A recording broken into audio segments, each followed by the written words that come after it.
Hi friends, எல்லாருக்கும் வணக்கம். So இந்த வீடியோவில் என்ன பார்க்க போகிறீங்க அப்படின்னா 11th ஸ்டாண்டர்டில் உள்ளாட்சி அரசாங்கத்துடைய பார்ட் 4 வீடியோ பார்க்க போகிறீங்க. ஸோ இதுக்கு முன்னாடி பார்ட் 3 பார்த்துருப்பீங்க. ஸோ பார்க்காதவங்க பார்ட் 1 பார்ட் 2 பார்ட் 3 பாருங்கள். ரொம்ப ஈஸியாக தான் இருக்கும். நோட்ஸ் தான் லெசன் தான் அதிகமாக இருக்குமே தவிர கொஞ்சம் உள்ள கண்டென்ட் எல்லாமே ஈஸியாக தான் இருக்கும். ஸ்டோரி மாதிரி தான் இருக்கும். ஓகேங்களா? ஸோ ஸ்டார்ட் பண்ணிடலாம். ஸோ பேரூராட்சிகள் பற்றி பார்க்குறோம். ஓகேங்களா? இது பார்த்திங்க அப்படின்னா ஊரக பகுதியிலேருந்து ஒரு உயர்ந்த நிலை தான். ஓகேங்களா? அது நகர பகுதியாக மாறுது. ஸோ இதை என்ன சொல்கிறாங்கன்னா பேரூராட்சி அப்படின்னு சொல்கிறாங்க. ஓகேங்களா? ஊரக பகுதி கொஞ்சம் நல்லா இன்க்ரீஸ் மாதிரி போட்டிருக்கேன். ஸோ உயர்ந்த நிலையில் தான் என்னது நகர பகுதியாக மாறுது. இதை என்ன சொல்கிறாங்க அப்படின்னா பேரூராட்சின்னு சொல்கிறாங்க. கிட்டத்தட்ட நகராட்சிக்கும் ஊராட்சிக்கும் இடையில ஒரு இருக்கிறது தான் என்னதுன்னா இந்த பேரூராட்சி. ஓகேங்களா? நகராட்சிக்கும் ஊராட்சிக்கும் இடையில இருக்கிறது தான் என்னது இந்த பேரூராட்சி. இதில் மக்கள் தொகை 5000லேருந்து 15000 வரைக்கும் இருக்கும். ஓகேங்களா? ஸோ நெக்ஸ்ட் பார்த்தீங்கன்னா இதனுடைய வருவாய் எப்படி இருக்கும் அப்படின்னா கவர்மெண்ட் நிர்ணயிச்சதை விட அதிகமாகவே இருக்கும். ஓகேங்களா? ஸோ நெக்ஸ்ட் இதனுடைய உறுப்பினர்கள் 3லேருந்து 15 வரைக்கும் இருப்பாங்க. ஓகேங்களா? இதில் உறுப்பினர்கள் எப்படி இருப்பாங்க? 3லேருந்து 15க்குள்ளே இருப்பாங்க. ஸோ அது அந்தந்த மாநிலத்தில் உள்ள சட்டம் என்ன சொல்லுதோ அதை பொறுத்து தான் அந்த உறுப்பினர்கள் இருப்பாங்க. எல்லா மாநிலத்திலையும் ஒரே மாதிரி இருக்க மாட்டாங்க. ஓகேங்களா? ஸோ நெக்ஸ்ட் அந்த பேரூராட்சி எந்த சட்டமன்ற தொகுதியோட எல்லைக்கு வருதோ அந்த சட்டமன்ற உறுப்பினர் இருப்பாங்கள்ல, ஸோ அவங்க அதுக்கப்புறம் மாநில அரசால் நம்ம ஸ்டேட் கவர்மெண்ட்டால் நியமனம் பண்ணக்கூடிய நகராட்சி நிர்வாகத்தில் அனுபவம் பெற்றவங்க. ஓகேங்களா? நல்ல எக்ஸ்பீரியன்ஸ்டாக இருப்பாங்கள்ல, நகராட்சியில் நல்ல அனுபவம் பெற்று இருப்பாங்கள்ல, ஸோ அவங்க அல்லது அதுக்கான ஒரு நல்ல ஒரு சிறப்பு நிபுணத்துவம் உடையவங்களாக இருப்பாங்கள்ல, ஸோ அவங்கள ஒரு 2 உறுப்பினர்களை என்ன பண்ணுவாங்க அப்படின்னா பேரூராட்சியில் என்ன பண்ணுவாங்க அப்படின்னா தேர்ந்தெடுக்கப்படாத உறுப்பினர் அப்படின்னு சொல்லி என்ன பண்ணுவாங்க அவங்கள இருக்க வைப்பாங்க. ஓகேங்களா? இவங்க செலக்ட் பண்ணலை, பட் இந்த காரணத்தினால நாங்கள் என்ன பண்ணுவோம் தேர்ந்தெடுத்திருக்கிறோம் அப்படின்னு சொல்லுவாங்க. ஓகேங்களா? ஆனால் தேர்ந்தெடுக்கப்படாத இதுக்கு முன்னாடி தேர்ந்தெடுக்கப்படாத என்னது இப்போ இதுக்கு முன்னாடி நிறைய பார்த்தோம் மாவட்ட ஆட்சியர் இவங்க எல்லாத்தையும் என்ன பண்ணுவார் செலக்ட் பண்ணுவார் அப்படிங்கிற மாதிரி நம்ம சொன்னோம். ஓகேங்களா? ஸோ அது மட்டும் இல்லாமல் இவங்க என்ன தேர்ந்தெடுக்கப்படாத உறுப்பினராக இருப்பாங்க அப்படின்னு சொல்கிறாங்க. ஓகேங்களா? ஸோ இது அகைன் சொல்கிறேன். ஸோ ஊரக பகுதி இதோட உயர்ந்த நிலை தான் என்னது நகர பகுதியாக இருக்குது. இதை தான் என்ன சொல்கிறாங்க பேரூராட்சின்னு சொல்கிறாங்க. ஸோ நகராட்சிக்கும் ஊராட்சிக்கும் இடையில இருக்கிறது தான் என்னது இந்த பேரூராட்சி அப்படின்னு சொல்கிறாங்க. ஸோ மக்கள் தொகை 5000லேருந்து 15000 வரைக்கும் இருக்கும். ஸோ வருவாய் கவர்மெண்ட் நிர்ணயிச்சதை விட கொஞ்சம் அதிகமாகவே இருக்கும். உறுப்பினர்கள் 3லேருந்து 15 வரைக்கும் இருப்பாங்க. ஆனால் அந்தந்த மாநிலத்தோட சட்டத்தை பொறுத்து அந்த உறுப்பினர்கள் கூட குறைய இருக்கலாம். ஸோ இப்போ இந்த பேரூராட்சி எந்த சட்டமன்ற தொகுதியில் எல்லைக்கு வருதோ அந்த சட்டமன்ற உறுப்பினர் இருப்பாங்கள்ல அவங்க அதுக்கப்புறம் மாநில அரசால் நியமிக்கப்பட்டிருப்பாங்கல்ல, நல்ல நகராட்சியை பற்றி நல்ல அனுபவம் தெரியும் எக்ஸ்பீரியன்ஸ் ஆள், அதுக்கப்புறம் நல்ல அதை பற்றி நல்ல தெரிஞ்ச ஒரு நிபுணத்துவடைய ஒரு 2 உறுப்பினர்கள் என்ன பண்ணுவாங்க அப்படின்னா இந்த பேரூராட்சியில் தேர்ந்தெடுக்கப்படாத உறுப்பினர் அப்படின்னு சொல்லி என்ன இருப்பாங்க அவங்க அந்த 2 பேர் இருப்பாங்க. ஓகேங்களா? ஸோ நெக்ஸ்ட்டு இந்த நியமிக்கப்பட்ட உறுப்பினர்கள் இருக்காங்கல்ல இவங்க என்ன பண்ணுறாங்கன்னா பேரூராட்சி கூட்டம் இருக்குல்ல, ஒரு கூட்டம் நடக்கும். கண்டிப்பாக ஒரு டீம் இருந்தது ஒரு கூட்டம் நடக்கும். ஸோ அதில் பார்ட்டிசிபேட் பண்ணுவாங்க. ஆனால் இவங்களுக்கு ஓட்டு போடுற அந்த இது கிடையாது. ஓகேங்களா? ஸோ நெக்ஸ்ட் இவங்களுடைய காலம் பார்த்தீங்க அப்படின்னா 5 வருடங்கள். ஓகேங்களா? ஸோ நெக்ஸ்ட் பார்த்தீங்க அப்படின்னா பேரூராட்சியுடைய பகுதிகள் பார்த்தீங்க அப்படின்னா சின்ன சின்ன தொகுதிகளாக என்ன பண்ணியிருக்காங்க அப்படின்னா டிவைட் பண்ணியிருப்பாங்க. ஓகேங்களா? ஸோ அதை தான் என்ன சொல்கிறோம் அப்படின்னா வார்டு அப்படின்னு சொல்லுவோம். வார்டு உறுப்பினர் சொல்லுவோம்ல, ஸோ வார்டு அப்படின்னு சொல்கிறாங்க. ஒவ்வொரு வார்டுக்கும் ஒரு உறுப்பினரை என்ன பண்ணுவாங்க செலக்ட் பண்ணுவாங்க. இப்போ இந்த பட்டியலினத்த பழங்குடியினர் இவங்களுக்குலாம் இடஒதுக்கீடு கொடுத்துருப்பாங்க 30%. அதுக்கு 3ல் 1 பங்கு உமன்ஸ்க்கு இடஒதுக்கீடு கொடுத்துருப்பாங்க. ஸோ இந்த பேரூராட்சியோட கூட்டம் சொல்லி பார்த்தீங்க அப்படின்னா எங்கே யார் கூட்டுறாங்க அப்படின்னா ஃபஸ்ட் துணை ஆட்சியர் என்ன பண்ணுறாரு கூட்டுறாரு. ஓகேங்களா? துணை ஆட்சியர். ஓகேங்களா? ஸோ இதில் தலைவர் இருக்கிறாங்க, துணைத் தலைவர் இருக்கிறாங்க, உறுப்பினர்கள் என்ன பண்ணுறாங்க உறுப்பினர்கள் தான் இவங்க 2 பேரும் என்ன பண்ணுறாங்க செலக்ட் பண்ணுறாங்க. ஓகேங்களா? ஸோ இந்த பேரூராட்சியோடைய கட்டாய பணி இதெல்லாம் நீங்கள் பண்ணி தான் ஆகணும்ப்பா அப்படிங்கிறது என்னது அப்படின்னா குடிநீர் வழங்குறது. ஓகேங்களா? ஸோ அப்புறம் வடிகால் தூய்மையாக வச்சுக்கிறது. அப்புறம் இதில் ஒரு இந்த பேரூராட்சியில் கவர்மெண்ட் ஒரு செயல் அதிகாரியை ஒருத்தரை என்ன பண்ணணும் நியமிக்கும். ஓகேங்களா? ஸோ 11th அட்டவணை 243G அப்படிங்கிறது என்ன சொல்லுது அப்படின்னா சில விதிகளை சொல்லுது, சில கடமைகளை சொல்லுது. அது என்னென்னது அப்படின்னு சொல்லி பார்க்கலாம். கடமைகள் இல்லை, சில பணிகளை சொல்லுது. ஸோ அது என்னென்னது அப்படின்னா விவசாயம். இது டீட்டெயில் இது நிறைய விவசாயம். இப்போ விவசாயம் அப்படின்னா விவசாயம் சார்ந்து ஏதாவது நிறைய 2-3 விஷயங்கள் கொடுத்துருப்பாங்க. நான் ஷார்ட்டாக மட்டும் இதில் மென்ஷன் பண்ணியிருக்கேன். இப்போ விவசாயம் சார்ந்த பணிகள், அப்புறம் நில மேம்பாடு, ஸோ நீர்ப்பாசனம், அதுக்கப்புறம் கால்நடை வளர்ப்பு, மீன் வளம், அப்புறம் சமூக காடு, பண்ணைக்காடு, அதுக்கப்புறம் சிறு காடு, அதுக்கப்புறம் மூலமான உற்பத்தி, சிறு தொழில், அதுக்கப்புறம் அப்புறம் ஜாதி கிராமம், அதுக்கப்புறம் குடிசை தொழில், இது ஃபுட் ப்ரிசர்வேட்டிவ், அதுக்கப்புறம் ஊரக வீட்டு வசதி, அப்புறம் குடிநீர், குடிநீர், எரிபொருள், கால்நடை தீவனம், அதுக்கப்புறம் சாலை, பாலம், இதெல்லாம் ஜஸ்ட் நீங்கள் ரீட் பண்ணாலே போதும். இந்த மாதிரி 11th அட்டவணையில் 243 ஜியில் வந்து மென்ஷன் பண்ணியிருக்கேன் அப்படின்னு தெரிஞ்சுக்கிட்டால் போதும். ஊரக மின்மயமாக்கல், மரபுசாரா எரிசக்தி ஆதாரம், வறுமை ஒழிப்பு திட்டம், தொடக்க மேல்நிலை கல்வி, தொழில்நுட்ப பயிற்சி, தொழிற்கல்வி, லைப்ரரி, அதுக்கப்புறம் கலாச்சார நடவடிக்கை, சுகாதாரம், குடும்ப நலன், பெண்கள் குழந்தைகள் மேம்பாடு, சமூக நலன், மாற்றுத்திறனாளி, மனநலம் குன்றியவங்க இவங்களுக்கான ஒரு நலன், அதுக்கப்புறம் பட்டியலினத்தார், பழங்குடியினர், பொது விநியோக முறை, சமுதாய சொத்துக்களை நிர்வகித்த, இது எல்லாத்தையும் எதில் சொல்லியிருக்கு அப்படின்னா 11வது அட்டவணையில் 243 ஜி அந்த இதில் பிரிவு சொல்லியிருக்கு. ஸோ நெக்ஸ்ட் நகராட்சின்னு சொல்லி பார்த்தீங்க அப்படின்னா இதில் வந்து 15,000 பாப்புலேஷன் 3 லட்சத்துக்கு கீழே இருக்கும். 15,000க்கு மேலே 3 லட்சத்துக்கு கீழே. ஓகேங்களா. இது வந்து கவர்மெண்ட் தான் என்ன பண்ணும் அப்படின்னா இதுக்கான வருவாய் அப்புறம் வரிகளை வந்து என்ன பண்ணும் நிர்ணயம் வந்து செய்யும். இப்போ நகராட்சி நிலை உறுப்பினர்கள் வந்து எடுத்துக்கிட்டிங்க அப்படின்னா மக்கள் தொகை. ஓகேங்களா. நகராட்சி அந்த உறுப்பினர்கள் வந்து மக்கள் தொகை பொறுத்து என்ன ஆகும் type A, type B, type சின்னு சொல்லி பிரிச்சிருக்காங்க. இப்போ வந்து உறுப்பினர்கள் எடுத்துக்கிட்டிங்க அப்படின்னா 20லேருந்து 50 வரைக்கும் உறுப்பினர்கள் செலக்ட் பண்ணுவாங்க. ஏன் அப்படின்னா அங்கே மக்கள் தொகை 1 லட்சத்து மேலே வந்து இருக்குது. ஸோ அப்போ அதுக்கு தகுந்தாப்புல உறுப்பினர்கள் வரணும். பகுதி வகை 6 எடுத்துக்கிட்டிங்க அப்படின்னா 15லேருந்து 30 உறுப்பினர்கள் வந்து எடுப்பாங்க. ஏன் அப்படின்னா அதில் வந்து 50,000லேருந்து 1 லட்சம் வரைக்கும் மக்கள் தொகை வந்து இருக்குது. பகுதி வகையினம் எடுத்துக்கிட்டிங்க அப்படின்னா 10 to 15 உறுப்பினர்கள் தான் எடுப்பாங்க. ஏன்னா அது 50,000க்கு கீழே தான் மக்கள் தொகை இருக்கிறாங்க. ஸோ மக்கள் தொகையை பொறுத்து அந்த உறுப்பினர்கள் வந்து என்ன பண்ணுறாங்க அப்படின்னா செலக்ட் பண்ணுறாங்க. ஸோ நெக்ஸ்ட் வந்து பார்த்திங்க அப்படின்னா நகராட்சிகளில் பார்த்தீங்க அப்படின்னா அந்த தொகுதியோடைய சட்டமன்ற உறுப்பினர்கள் இருக்காங்கல்ல. ஸோ அவங்க வந்து பதவி வழி உறுப்பினராக நகராட்சியில் வந்து இருப்பார். ஓகேங்களா. அந்த தொகுதியோட சட்டமன்ற உறுப்பினர் வந்து பதவி வழி உறுப்பினராக நகராட்சியில் இருப்பார். ஸோ கவர்மெண்ட்டில் பார்த்தீங்க அப்படின்னா நகர சபைக்கு வந்து 3 உறுப்பினர்களை வந்து என்ன பண்ணுவாங்க செலக்ட் பண்ணுவாங்க. இப்போ வந்து தலைவர், துணைத் தலைவர் இவங்களுக்கு தேர்தல் வந்து நடக்கும். ஸோ இதில் வந்து இவங்க வந்து பார்ட்டிசிபேட் மட்டும் தான் பண்ணுவாங்க. 3 உறுப்பினர்கள் இருக்காங்க, இவங்க பார்ட்டிசிபேட் மட்டும் தான் பண்ணுவாங்க. எந்த ஒரு ஓட்டு எதுவும் கிடையாது. ஓகேங்களா. ஸோ அது மட்டும் இல்லாமல் இந்த நகராட்சி உறுப்பினர்கள் வந்து எப்படின்னா ரகசிய வாக்கெடுப்பு மூலமாக தான் என்ன பண்ணுவாங்க அப்படின்னா தேர்ந்தெடுப்பாங்க. ஸோ நெக்ஸ்ட் வந்து எலெக்ஷன் வந்து ரிசல்ட் வந்து இதாகுதுன்னு வச்சுக்கோங்க, வந்துருச்சு. ஸோ 14 நாட்களில் என்ன பண்ணுவாங்கன்னா துணை ஆணையர் கூட்டம் வந்து ஒன்று நடத்துவார். ஸோ அதில் வந்து பதவி பிரமாணம் வந்து செஞ்சு வச்சு, அதாவது செலக்ட் ஆகிருப்பாங்கல்ல உறுப்பினர்கள், அவங்களுக்கு வந்து என்ன பதவி பிரமாணம் செஞ்சு வைப்பாங்க. ஸோ அவங்க அந்த உறுப்பினர்கள் எல்லாரும் சேர்ந்து தலைவரையும் துணைத் தலைவரையும் என்ன பண்ணுவாங்க தேர்ந்தெடுப்பாங்க. ஸோ நெக்ஸ்ட் வந்து பார்த்திங்கன்னா ஒவ்வொரு நகராட்சியிலையும் ஓகே இப்போ நகராட்சி பார்த்தீங்கன்னா 5 வருஷம் இந்த நிலைக்குழு இது வந்து 5 வருஷம் நகராட்சியில் வந்து 5 வருஷம் பதவி.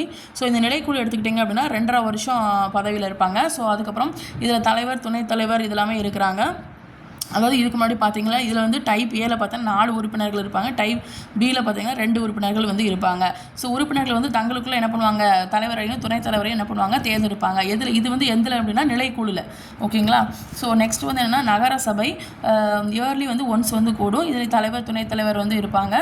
ஸோ நெக்ஸ்ட் வந்து இதில் 2 டைப்ஸ் இருக்குது. ஒன்று சட்டப்பூர்வ குழு, இன்னும் சட்டப்பூர்வமற்ற குழு இருக்குது. தேவைக்காக துணைக்குழுன்னு ஒன்று இருக்கும். ஸோ உறுப்பினர்கள் பார்த்தோன்னா நகர்மன்ற உறுப்பினர்கள் இருக்காங்க. இவங்க வந்து ப்ராப்ளம்ஸை வந்து ஆராய்ந்து அதாவது என்ன தீர்த்து வைக்கிறாங்க. ஸோ நெக்ஸ்ட் வந்து பார்த்திங்கன்னா நகர்மன்றம். ஸோ நகர்மன்ற சட்டத்தின்படி பார்த்திங்க அப்படின்னா இந்த நகர்மறை உறுப்பினர்கள் வந்து என்ன பண்ணுறாங்க தேர்ந்தெடுக்கப்படுறாங்க. நகர்மன்ற உறுப்பினர்கள் வந்து தேர்ந்தெடுக்கப்படுறாங்க. அதில் ஒருத்தரை வந்து என்ன பண்ணுறாங்க தலைவராக வந்து தேர்ந்தெடுக்கிறாங்க 5 வருஷம். ஓகேங்களா. ஒரு மாதம் வந்து என்ன பண்ணுவாங்க அப்படின்னா செலக்ட் பண்ணுவாங்க. 1 அல்லது 2 துணைத் தலைவரை செலக்ட் பண்ணுவாங்க. பயணப்படி அப்புறம் மாத ஊதியம் இதெல்லாமே சொல்லுவாங்க. ஓகேங்களா. நெக்ஸ்ட்டு வந்து நகர்மன்ற கூட்டம் வந்து கூடுறது, அதுக்கு தலைமை வகிப்பது, இதெல்லாம் யார் அப்படின்னா நகர்மன்ற தலைவருடைய பணி. ஓகேங்களா. அப்புறம் நகர்மன்ற உறுப்பினர் ஏதாவது ஒழுங்கு நடவடிக்கையில் ஏதாவது ஈடுபட்டார் அப்படின்னா அந்த உறுப்பினர்கள் இருப்பாங்களே. ஸோ அப்போ இப்போ வந்து உறுப்பினர்கள் ஏதாவது தப்பு செஞ்சோன்னா தலைவர் தான் கேட்பார். ஸோ அப்போ அதை தான் அப்படி கொடுத்துருக்குறாங்க. ஸோ நெக்ஸ்ட் வந்து முதன்மை பேச்சாளராக இவர் தான் இருப்பார். ஸோ நெக்ஸ்ட் வந்து என்னென்னா இவர் வந்து கவர்மெண்ட்டோட தகவல் தொடர்பு, அதுக்கப்புறம் கவர்மெண்ட்டில் ஏதாச்சும் விழா நடந்துச்சு அப்படின்னா அதில் போய் இதை என்ன பண்ணுவார், இவருடைய ஒர்க்கை வந்து பண்ணுவார். ஸோ ஓகேங்களா. ஸோ ஒவ்வொரு நகர்மன்றமும் ஒரு நிர்வாக அலுவலர் வந்து இருப்பார். ஸோ அவர் தான் என்ன பண்ணுவார் சட்டத்தை இயற்றுறது, கூட்டத்தை கூடுறது, அந்த நடத்ததை பற்றி எல்லாத்தையும் முடிவு செய்வார். ஓகேங்களா. யார் அந்த நிர்வாக அலுவலர். ஓகேங்க. நகர்மன்றத்துடைய நிர்வாக அலுவலர். அது மட்டும் இல்லாமல் மாநில நிர்வாகம் இவர் வந்து என்ன பண்ணுவார் மாநில நிர்வாகம் தான் இவர் வந்து என்ன பண்ணுறது நியமனம் செய்யுது. ஓகேங்களா. நெக்ஸ்ட்டு வந்து நகர்மன்ற உறுப்பினர்கள் பார்த்திங்க அப்படின்னா மக்களோட குறையை வந்து என்ன பண்ணுவாங்க அப்படின்னா கேட்பாங்க. அப்போ மக்கள்கிட்ட வந்து தொடர்பு வச்சுப்பாங்க. ஸோ நெக்ஸ்ட் வந்து நகராட்சி அலுவலர் எடுத்துக்கிட்டிங்க அப்படின்னா அவர் வந்து பொதுமக்கள் ஏதாவது புகார்கள் பற்றி தெரிவித்தாங்க, அதாவது பெரிய ஒரு நிர்வாகத் தலைவர் இருக்கான்னு அவங்க வந்து ஏதாவது தப்பாக நடந்துக்கிற, ஏதாவது அவங்களுடைய பதவியில் வந்து ஒழுங்காக செயல்படலை அப்படின்னா என்ன பண்ணுவாங்க, அவர் மேலே வந்து என்ன சொல்லுவாங்க, புகார்களை வந்து தெரிவிக்கலாம் அப்படின்னு சொல்கிறாங்க. ஸோ கூட்டத்தொடரில் வந்து மக்கள் வந்து தங்களுடைய குறைகளை வந்து என்ன பண்ணுவாங்க, எடுத்து சொல்லுவாங்க. ஸோ நெக்ஸ்ட் நகர்மன்ற பணி அதோடைய பொறுப்புன்னு பார்த்திங்க அப்படின்னா 12வது அட்டவணையில் வந்து சொல்லியிருக்கு, 74வது சட்டத்திட்டத்தில் சொல்லியிருக்கு. ஓகேங்களா. ஸோ ஒரு மாவட்டம் ஃபுல்லாக எடுத்துக்கிட்டிங்க அப்படின்னா அதோடைய வளர்ச்சி திட்ட வரைவு வந்து என்ன பண்ணுறது, ஏற்படுத்தும். ஒரு மாவட்டம் ஃபுல்லாத்துக்கும் ஒரு வளர்ச்சி திட்ட வரைவு அப்படிங்கிறத ஒன்று ஏற்படுத்துவாங்க. ஸோ அது மட்டும் இல்லாமல் மாவட்ட திட்டக்குழுவை வந்து மாவட்ட திட்டக்குழுவை ஏற்படுத்தாது, ஆனால் வளர்ச்சி திட்ட வரைவு வந்து ஏற்படுத்தும் அப்படின்னு சொல்கிறாங்க. நெக்ஸ்ட்டு வந்து இதன் மூலமாக வந்து மாவட்ட திட்ட அறிக்கையை வந்து ஃபஸ்ட்டு மாவட்ட திட்ட அறிக்கையை வந்து சமர்ப்பிப்பாங்க, தயார் பண்ணுவாங்க. சரிங்களா. ஸோ அதுக்கப்புறம் உள்ளாட்சி நகராட்சி இந்த திட்டத்தை எல்லாத்தையும் ஒன்று சேர்த்து ஒரு ஒர்க்காக வந்து என்ன பண்ணுவாங்க. ஓகேங்களா. ஸோ நெக்ஸ்ட் வந்து என்னது அப்படின்னா 1992 பார்த்திங்க அப்படின்னா இந்த சட்டத்தின்படி மாவட்ட திட்டக்குழு அப்படிங்கிறது வந்து டோட்டல் உறுப்பினர்கள் வந்து 4 பங்குக்கு குறையாமல் இருக்கணும்னு சொல்லுவாங்க. ஸோ இதோடைய உறுப்பினர்கள் வந்து எண்ணிக்கை வந்து அந்த மக்கள் தொகையை பொறுத்து வந்து வேறுபடும் அப்படின்னு சொல்லியிருக்காங்க. ஸோ நெக்ஸ்ட் வந்து மாவட்ட பஞ்சாயத்து உறுப்பினர், நகர்மன்ற உறுப்பினர், அதுக்கப்புறம் இவங்க எல்லாத்தையும் என்ன பண்ணுவாங்க அப்படின்னா செலக்ட் பண்ணுவாங்க. ஓகேங்களா. ஸோ நெக்ஸ்ட் வந்து 12வது அட்டவணை. ஸோ இது வந்து பார்த்திங்க அப்படின்னா நகராட்சியின் அதிகாரம் பொறுப்புகள் பற்றி சொல்லும். 18 ஒர்க்கு அதில் வந்து பார்த்திங்கன்னா 27 சம்திங் வரும். ஸோ இதில் வந்து 21 27 வரும். ஸோ இதில் வந்து 18 ஒர்க்கு வந்திருக்கு. ஸோ 243B வந்து 3 அடுக்கு பஞ்சாயத்து முறையை சொல்லுது. 243G அப்படிங்கிறது வந்து 11வது அட்டவணை 27 ஒர்க்கு வந்து சொல்லியிருக்கோம். ஸோ 18 வந்து 12வது அட்டவணை. ஸோ நெக்ஸ்ட் வந்து பார்த்திங்கன்னா இதில் வந்து இதை பார்த்துக்கோங்க. ஸோ இதெல்லாம் ஜஸ்ட் நீங்கள் வந்து ரீட் பண்ணால் போதும்.